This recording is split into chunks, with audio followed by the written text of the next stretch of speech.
Welcome to the intersection of technology, cybersecurity, and society. Welcome to ITSPmagazine. You're about to experience the other society. Prepare yourself for an independent, unscripted, and unedited conversation about the past, present, and future of the relationship between technology and humanity. Our goal is to share information and inspire action so that technology can be utilized to make our world a better place for everyone. The Other Society is not just a vision, it is a movement, and you can join it. Knowledge is power, now more than ever.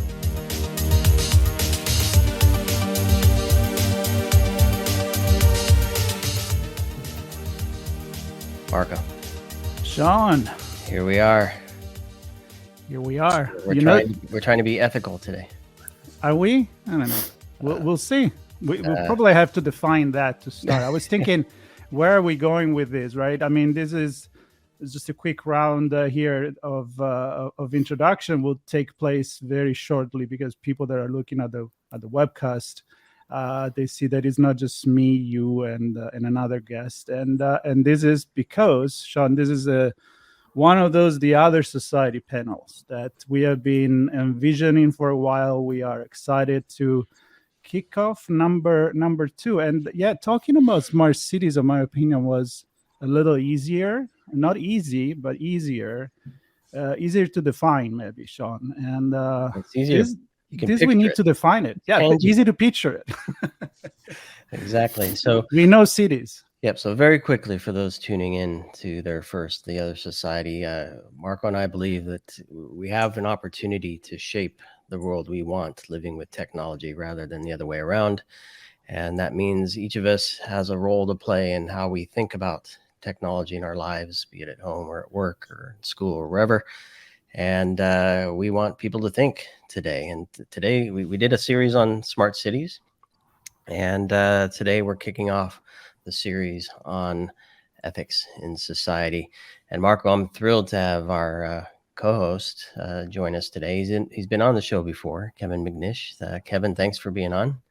Thanks, Sean. It's a pleasure to be back again. And all the good work you've done to help bring some amazing people together to help us define what are ethics and how they fit into everything we do with technology. So very quickly, I was about to pass it to the amazing folks, but a few words about who Kevin is for those that missed our episodes prior. Yeah, sure. So thanks, Sean. So my name is Kevin Macnish. I am a academic philosopher turned digital ethics consultant in recent years. I now work for a company called Soprasteria in the UK, working in a consultancy capacity. But prior to that, I was in academia for 12 years, working in technology and ethics, which is one of the reasons I've been able to collect such great people, far more prestigious than myself, for our talk today. And so if I hand over firstly to Merv, and then Merv, you can hand the baton on to somebody else to introduce themselves. So why don't you go ahead and tell us who you are, Merv? Thanks so much, Kevin. My name is Mary Hickok. I'm the founder of AIethicist.org. Like yourself, currently doing consulting and training to public and private organizations on responsible AI design, development, and governance.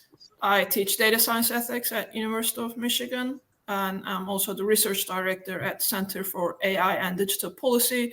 That's more the AI policy and regulatory side. So my work intersects and complementary in many ways. Peter. Thank you. Thank you, Merv. Yeah, very nice to be here. I work in the Netherlands at the University of Twente, as you can see behind me, a philosopher by training, and all my work is actually on the impact of technology on human beings and society, and on developing theories to understand the nature of that impact. And the nature of that impact also includes its impact on ethics. And from that background, I'm also quite active in the design lab of the University of Twente, where we try to connect ethics to the design of technologies. And I will move to the University of Amsterdam, actually, October 1. So probably most people who will hear this will hear me as a professor working in Amsterdam. Tom, can I pass the mic to you? Thank you. My name is Tom Sorrell. I'm a professor at University of Warwick in the UK. I'm also trained as a philosopher. I work across the subject, not just in technology, but I have worked on technology and ethics a lot, mostly connected with the ethics of security, policing, and also on the ethics of different kinds of fusion of databases. I advise the Home Office in the UK on that kind of thing and biometrics. And I advise one of the largest police forces in the UK also on predictive policing using AI. But I'm also involved in AI applications in medical diagnosis. So it's a range. I think the point you just made, Tom, or I don't know if it was a point specifically, but the things you just described, there's so many things that technology touches in our life. And Peter, you said impact, and all I can think of is action and consequence. Everything we do has some kind of response, and that's certainly true for technology. So, Kevin, when we're looking at ethics, maybe you can kind of get us rolling here on the conversation. Do we need to start with a definition, perhaps? I think that that's always dangerous asking a philosopher for a definition. I could spend an hour talking through that one and only get to the first word. I mean, broadly speaking, I look at ethics as being the difference between right and wrong, what we do, why we do it, what's motivating, what's justifying our actions, and so on. But I think particularly when it comes to things like technology and so on, it could be really helpful rather than come out with abstract definitions to try and think about hard contexts. Where are we seeing ethics today? Where is technology raising ethical issues for society? And I think that might help it to really sort of solidify in people's minds what we're talking about. So why don't I throw that one over, and Tom, start with you. What do you think is one of the biggest ethical challenges facing society at the moment as a result of technology? Well, I think that there are lots of different kinds of issues, not all of them very unfamiliar to people who've written about technology. Clearly, there's the whole anti-social side of social media and the wide use of the internet. That's very carefully studied, and there's legislation now, especially in the UK, to control online harm. But in addition to that, I think there are significant challenges that are posed by automation in employment and the way in which automation, robotics, AI might make certain kinds of human skill redundant. And I think there's also an extremely important area to work on, which is the automation of weaponry. That's particularly interesting and maybe highly relevant given today's circumstances. Thanks, Tom. Peter Paul, how about yourself? Yeah, thanks. Yeah, I agree with Tom. Maybe I would see impacts of technologies, challenges of technologies in two dimensions. So one is the impact they have on society, and the other is maybe really the impact they have on ethics itself and the ways in which we could do ethics in the first place, right? So the societal impact, I think typically the digital revolution is causing a lot of challenges for our society. Tom already mentioned a few of them. I think also the broader picture of AI, and I'm sure Murph will say more about that. Technologies are starting to change how we think. They help us to make sense of the world. They help us to make decisions. They help us to understand each other, ourselves. And that's quite a fundamental impact. The basic infrastructure for our cognition is changing. How can we take responsibility for that? Another societal impact for me would also be, of course, the future of the Earth.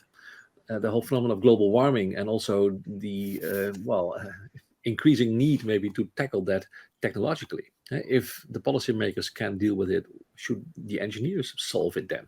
So what about climate engineering and the risks involved in that?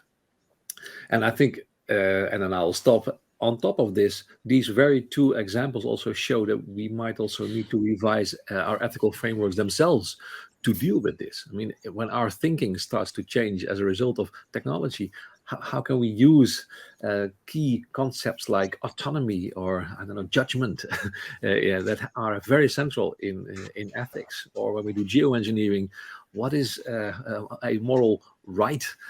Do ecosystems have moral rights as well? Or how can our democracy open up also to include non-human entities? Should we? And so big challenges for ethics itself as well. Excellent. Thanks, Peter Paul. And Murphy, how about you? What are your views? I totally agree with what Peter Paul and Tom already mentioned. I can talk about the AI in particular and impact on fundamental rights, democracy, and rule of law separately in future questions. But I think if I was to look at a higher level, for me, techno-solutionism and techno-determinism with these emerging technologies is one of the biggest issues, that we have certain technologies developing and we're using it as a hammer to some of society's biggest problems. I think there's benefit to a lot of the technologies where you use it right and in the right place, but our fundamental questions of just because we can, should we, is this the right solution, keeps coming back for me. And then just at a related level, what does that mean for equity and social justice in general when you try to embed these technologies in every way? Does that actually narrow the gap in social justice and equity, or are we actually using it to protect the status quo at best or deepen the divides and the gaps across the society at worst? Thank you.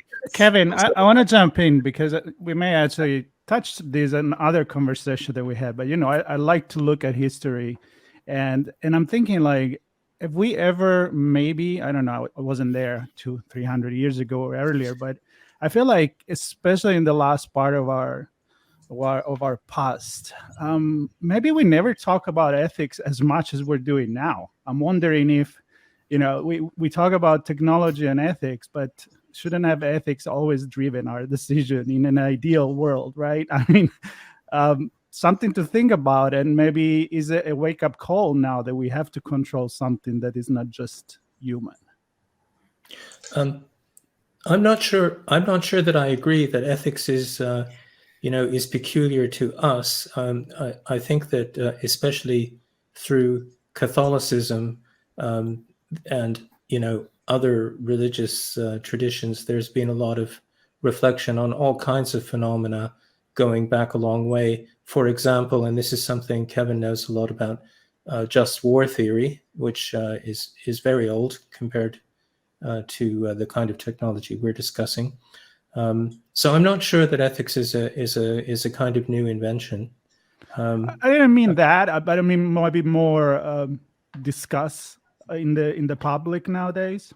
Well, yeah, I mean, more people discuss things, I guess, but it's certainly been discussed by intellectuals a lot. Yeah. And I think when it's popularly discussed, when ethics is popularly discussed, there's sometimes quite a lot of difficulty in figuring out what people mean by it. I think. I think that the whole digital revolution has really, given rise to a lot more ethical discussion about technology than it had ever been. I mean, the field that I'm in used to be quite an exotic field within philosophy of technology. I mean, that's not to be taken seriously, right? And now it is mainstream. And I think it is because of the huge impact that the digital revolution has on us. And I think here ethics also sometimes takes an almost political role, right? I mean, the discussion about AI is also typically which ethics. And it's not that there is only one ethics. Should we have the ethics of the Western part of the world, where basically all your data are owned by big tech companies that try to consume to make you buy more stuff? Or should we go to the eastern part of the world where your data are owned by the state? Or should we have a European model, the third way, as they call it, more human-centered AI, democratic AI? I mean, there are values behind the technologies that are designed and how they are implemented. And that's what we are discovering now ever more explicitly. I agree with that, but I think that, there's a tendency to frame some questions as if they are largely questions of equity and, whether there are techno have-nots and techno rich people, techno wealthy people, whether there's big disparities of this kind. I think there are other aspects of ethics, especially in the kind of post-social media environment, that are very interesting and that are not to do with social structures particularly. One very important element of ethics, in my opinion, in this space is gaming. Gaming introduces a lot of bad ethics, because gaming introduces the idea of winning over people, shaming people, competing with people in lots of different ways, and also doing it anonymously. There's a lot of a kind of gaming culture in certain kinds of activity on the part of, say, Anonymous or WikiLeaks. There's also a very large culture going right back to the foundation of the internet, of not taking anything seriously, and of sending up, making fun of things ad infinitum, often making fun of things from an engineer's perspective, which is also a little worrisome. So I think there are lots of different elements going on here that are not always to do with the kinds of frameworks that we apply broadly in talking about liberalism, or talking about the conflict between liberalism and autocracy, let's say. It's a big, huge area full of interest, full of peculiarity, I think. I think that raises a really interesting question, Tom. But when you're talking about sort of social media and how people interact, and I don't want to restrict it to this, but take it out more broadly with technology as a whole, and that's is it the technology that raises the ethical problems, or is it the people who use the technology that raise the ethical problems? Because we talk frequently about things like AI ethics or ethics and technology generally. And is it the technology itself that's somehow changing things, or is it the people ultimately that are doing it? That's a broad one, but I'll throw it. Peter Paul, let's throw it to you first, because the first book that I wrote was called "What Things Do." There you go. Actually about technologies doing more than we think they do, and of course they cannot do things like humans do. I mean, they don't have conscience or something. They can't make a plan. But I do believe that a lot of the ethical issues that we see in our society are not simply caused by humans. Technologies, as soon as they enter a practice, always start to do unexpected things. And I think that's what we have to face. I mean, we never thought that using the fossil fuels at such a scale would now lead to ideas about geoengineering, and that would require that we develop new ethical frameworks to deal with the moral rights of the planet, or that we need a value to express the value of the planet, which always used to be simply the self-evident place that we live on and that didn't even need our attention, right? So technologies do more than we design into them. It's not only the use of technologies, it's the design of technologies also that causes things. And there is a lot of emergent phenomena. As soon as we start using technologies, new things happen that nobody had ever foreseen. And Merv, I'd like your perspective on this as well, because as I'm hearing these conversations, all I can go to is the data, right? We have so much more data, perhaps even so much more information now, that we think we can make better decisions. And perhaps we can make more ethical decisions, more moral decisions, or perhaps we're still ignoring the ethics of this and just using data to drive things to somebody's objective. And that's why I asked the question early on, what is a definition? Whose ethics are we building for? Is it the regional ethical standpoint? Is it a religious ethical standpoint? Is it a social media groups ethical standpoint? Who are we serving in our decision making? And more specifically, back to you, Merv, is it how does the data playing a role in all of this? I think we should also approach data and the neutrality of or objectivity of data and technology with a grain of salt. I think at this point we're all aware that the data, as it relates to humans, whether it's created by humans, collected by humans, it's about humans, it's about human behavior, and interactions, it's never unbiased. There is always an element of majority ideas usually represent, or structural ideas represented in that data. So when we say we should make data-driven decisions, I think it's worth challenging that a bit as well. Whose data? Who gets to decide upon which data to use? Who gets to collect that data, and who gets to be surveilled and be controlled by this data all the time? If you're talking about ethics and impact on society, there's usually a repeating one side that gets to make those decisions, whether it's the states, whether it is the more powerful with more resources, whether now more of big technology companies as they have emerged. There's that one side, and there is the other side who is constantly and increasingly and in a ubiquitous manner now who gets to be impacted and subject to decisions. I mean, we have terms like data subjects right now that we're talking about humans as being subject to data and data-driven decisions. So I would like to open up that question a bit and challenge the idea of data as a raw, neutral, objective concept as well. That's a great. Maybe I could add something to what Merv has just said. I was at a little workshop run for a project of mine in the last couple of days, and one of the issues we were talking about was the control of misinformation about COVID by the very large social media platforms. And they were talking about all of the different things that they were trying to do. But they said, as if this was a pitch for sympathy, just remember the scale of messages on Meta, on Facebook.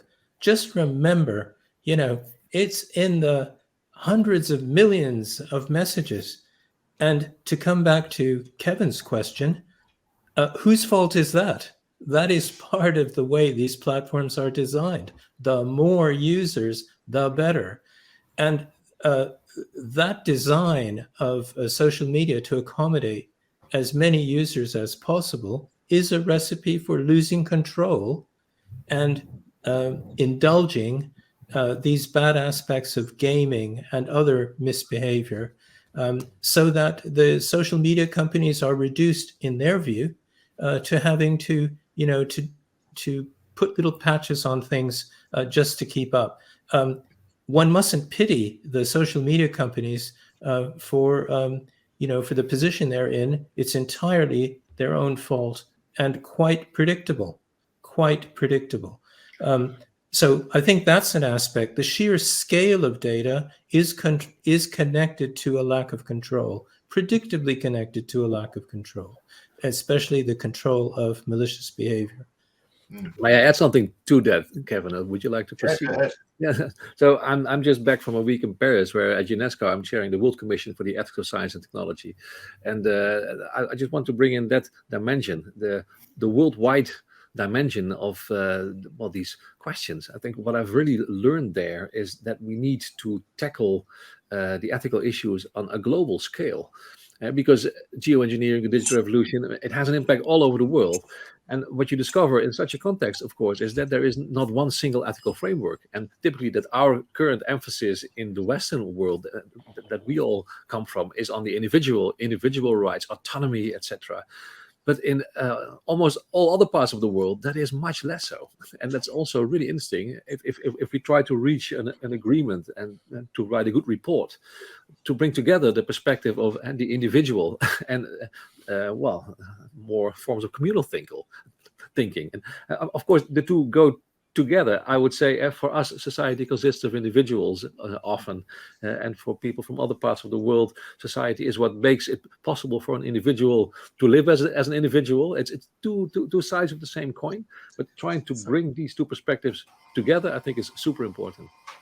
I can see Tom desperate to come back at you on that one, Peter Paul. But before he does, I just want to bring Murphy back in and just say, because one of the things we've seen over the last 4 years or so, Murphy, I think, is that AI ethics has, particularly codes in AI ethics, have proliferated. I think there are over 200 of them now. There was a website set up a few years back just to chart the number of them coming out. And of course, these are global AI ethics codes. They're coming from China, they're coming from Africa, they're coming from Europe and the States and everywhere else. One of the things that struck me about that is that a lot of the principles they come out with are very, very similar. And so I think it's an interesting, just to push back slightly on Peter Paul's point there about the difference that we're experiencing around the world. What would your position be, Merve, on that? Are you seeing these distinctions coming out, or are you actually seeing a coming together, a pooling of ideas? I think Charles S. wrote about this about 20 years ago, saying the internet would lead to a coalescing of values and virtues.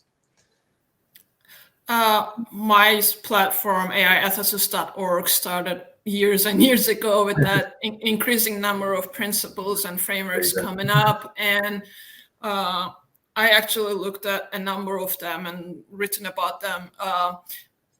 I would disagree a bit that they are global they are reflective of all global perspectives and values. If you actually look at the numbers and the detail of where these principles are coming from, 200 plus, as you mentioned, and who was involved in the development of them, and the institutions that developed them, and the gender and racial balance or breakdown of who was involved in developing them, you see a very high number or percentage of still Western society, Western values represented in that, a very, very high number of males versus females, let alone a further, if you're talking about binaries at minimum. And we're seeing a similar thing in terms of the policy framework as well. A lot of the policy frameworks that are coming up, AI policy frameworks, are still West-centric and very much focused on European values or US values or democratic values, which might be the model, but cannot be the only model. I think UNESCO is one of the better and best examples in this so far, as it represents and as its recommendations and its perspectives adopted by 193 countries last year with its AI and ethics recommendations. I think we really need to be mindful of the diversity of the world, of our globe, and the societies that have been there for thousands of years. They have survived for a reason, and they're bringing that value. So just focusing on one part of the world and just these principles and the values proliferating accordingly is dangerous for our diversity as well. So yes, there are so many of those documents and principles, but I think it's really helpful to look at actually who is behind them and who was involved. Okay, so there's actually almost a quiet Western colonialism going on of values. Very much so. To impact. Okay, thank you. So Tom, I leapt in there and cut you off. You go ahead.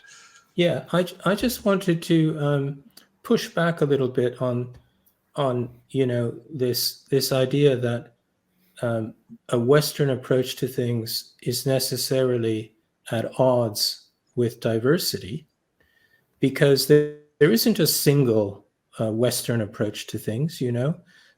There's an extremely varied number of theories in the West, including many. For example, Peter Paul was talking about an association of Western theory with individuals. There are plenty of Western theories, European theories, that are nothing of the sort, that are primarily communitarian, that say that the individual is less important, even less real than communities. Hegel, for example, a good European. So I think there tends to be a caricature of a single Western approach to many of these questions. Of course, when it comes to regulation and principles that are going to be used actually to regulate the operation of AI, it's going to be a certain technologically educated, probably global in the bad sense, elite who are making the decisions, and who are probably more uniform than Western thought actually is. So give Western thought a little bit of credit. You know, Aristotle is nothing like Descartes. And there are many, many, many varieties of literature and thought that are nothing to do with this idea that we're all talking about liberalism. I totally agree, Please. Tom. But there is, of course, a difference between our academic tradition and how public discourse takes shape. And then I would also totally agree that maybe also within the Western world, there is a lot more variety than that it would only about liberalism. But the mainstream intellectual discourse, and also what I see at UNESCO, what comes from the Western world and what comes from the other 4 regions of the world, is that the story about the individual comes from us. and that's Yes, the first thing that we say, which is not wrong. Yeah. But that may be because of a homogenization that takes place when global elites talk to one another. They occupy niches that are developed by a certain fairly artificial, mapping of positions. And it's maybe also an intellectual discourse that is sometimes too remote from what people in the street are really thinking about. I mean, I actually did an ethical analysis of the app that was introduced by the government in the Netherlands to detect if you could have been affected with the virus. And then we had an expert panel, and that was only about autonomy and freedom, and it should be voluntary. But when we asked people in the street, they said, "Oh, all the privacy measures in the app are a reason not to use it, because we do want to share our place and our own location data so that the health authorities can know where the virus is, and we do want to share the list of contacts that we have so that people can get a notification." So also within the Western world, of course, there is solidarity and there is community thinking. Yeah. So Kevin, I want to bring it to you, because I know we have a question on how society can be part of this, right? Kind of to your other point, but in a different way, is technology driving or society driving? Because I look at this and I think, if you look at how a company defines its business, they'll set up a vision statement, right, with a grand scheme or a grand view of what they want to be, and that's pretty stable. And then they'll create a mission statement that's a little more fluid, might look 3 to 5 years out, and might change over time. I'm wondering, do we as a society have a vision for what ethics are? And is there a mission that we follow that might change over time for what ethics look like? And do we have to compromise perhaps even in some of our ethical decisions to address near-term challenges versus long-term sustainability? And so to bring it to the third question you have, how does society actually help shape that? Or who is shaping that? Is it the tech companies or technology, or the society themselves?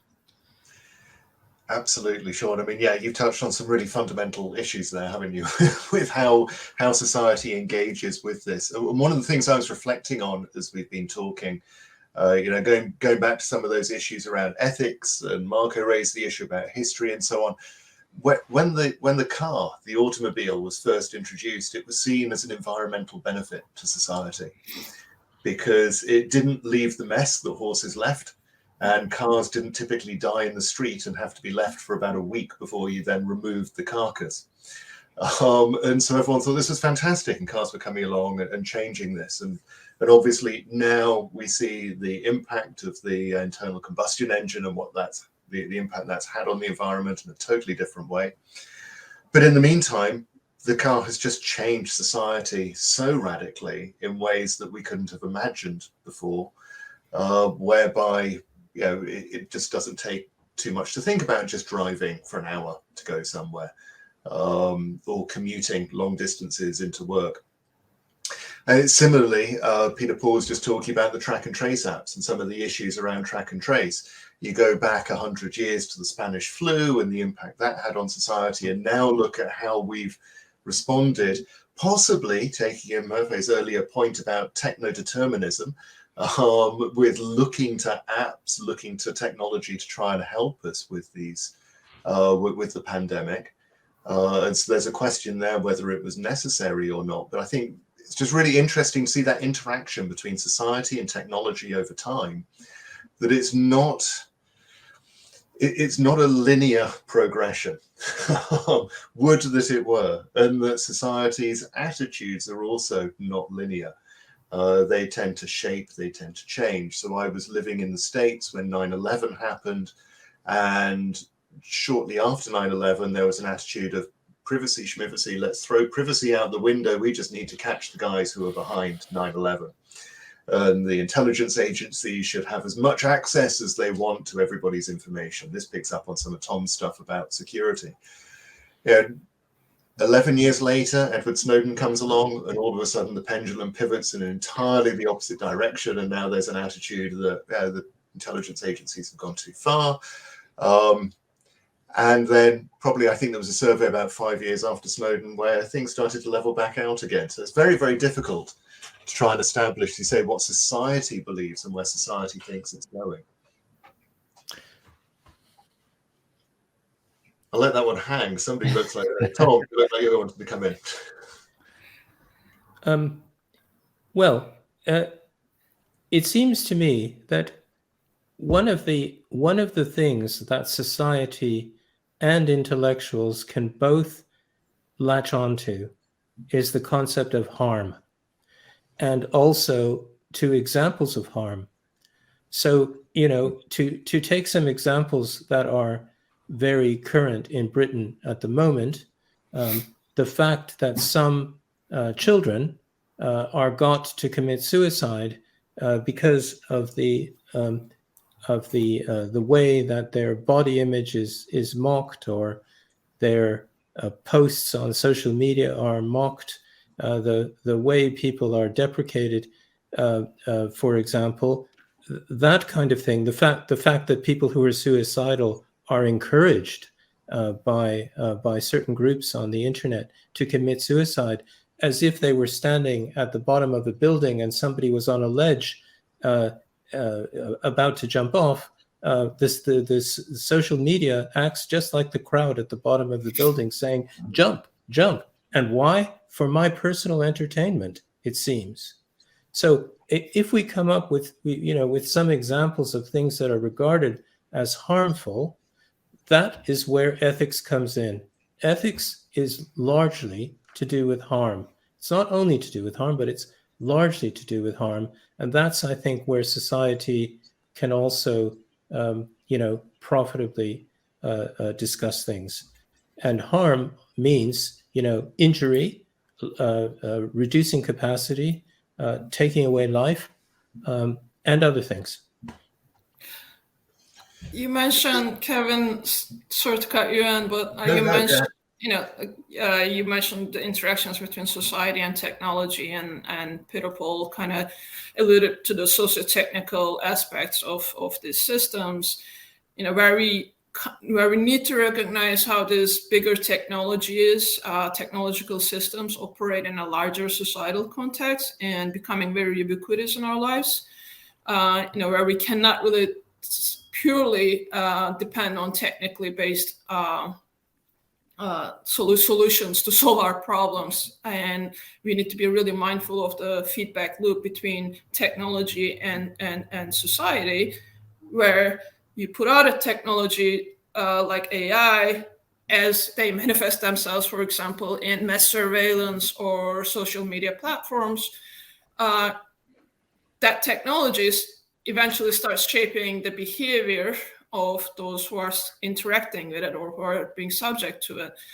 And then that behavior becomes data points and creates this feedback loop for the future outcomes of the technology as well. For example, if you know that you're going to be subject to facial recognition technology, that's 24/7 almost, and someone is going to know where you are, where you've been all the time, you might change your behavior, be more controlling of where you've been, what you said. Similarly, if you know that your future employers will have access to every single social media posts and public information that you put out and make their decisions about that, you might change your behavior and kind of self-filter. Tom said he's involved in predictive policing. There's a lot of, interaction and feedback loops between how technology starts impacting and shaping the policing behavior and what that means for society. I think we're looking at a bigger context, like how these big technologies operate in a bigger context and what that means for society's future as well. Exactly. Yeah, Peter Paul. Yeah, maybe I would say that indeed, I would then say also in that larger context, one role for ethics is to somehow prevent harm. But I also like to emphasize that ethics can also do something more positive. So you could say negative ethics tries to keep out what we do not want, but there's also something like positive ethics that tries to shape the conditions for what we do want. More value-based ethics. And I would also see all the attempts to do value-based design, guidance ethics, etc., as ways to not only make sure that we do not see too many accidents, too many things that we do not want, but that we accept the fact that we live in a technological world. We cannot avoid the influence of technology on human beings and on society. And we have to make sure that the values that we really cherish, that we find important, that we connect them to the design, the implementation, and the use of new technologies. So maybe that's what this podcast ultimately is about, actually, Kevin. Yeah, absolutely. Thanks, Peter Paul. That's a great place, I think, to close, because I think a lot of what we're going to be dealing with in the rest of the series is precisely that question about how do we start to design in ethics to our technologies. As Tom said, if you take the design of social media, it's designed in such a way that it encourages this sort of real life as entertainment kind of perspective. Or as Merv said, the design of some of these codes of conduct and whatever can bring in a sort of neo-colonial fashion, some views and attitudes which are typical of certain elite groups within certain societies, I think. And so I think you're spot on, Peter Paul, that there's that question about how do we put the guardrails in place? How do we ensure that when we go forward, we can limit the harm, as Tom says, that we're risking, and that we can open up the guardrails for the future life that we're looking for and that we would want for society. And this is, Kevin, exactly what we will be exploring in the future. I was afraid that this was going to be a very wide conversation, and of course 40 minutes or 45 minutes is not even scratching the surface, but I think it was a great start, a lot of direction that we can follow in our future conversation on the topic. And again, the next one will focus more on the technology side of the ethics and the digital society, and then the next one, the third, will be more focused on the societal aspect of that. So this was a great start. I am definitely here for much more. I'm starving for more, actually. Exactly. And I want to thank you all for your time. This was incredible. Welcome. Yeah, and I'd say a ton of topics within this conversation. I suspect, Marco, we're going to be looking back and referring to this introduction episode many times. It's a Gremlin episode. We'll get many more multiplying. Yeah. And Kevin, I just want to say you painted the visual picture of guardrails, and for me, those are meant to be skateboarded and snowboarded on. So you kind of push the limits with always push the edges, Sean. That's right. Is it through Californian? That's right. Exactly. So for those watching or listening, there'll be links in the show notes for this episode and on the series page for our guests' profiles, and you can connect with them there if you have questions or thoughts, and other resources that we find interesting and think will help you continue, or at least hopefully this started you thinking, and hopefully those links will help continue the thought process of a better society with ethics in our digital world. So thanks everybody for listening. Stay tuned to more of The Other Society here on ITSP Magazine.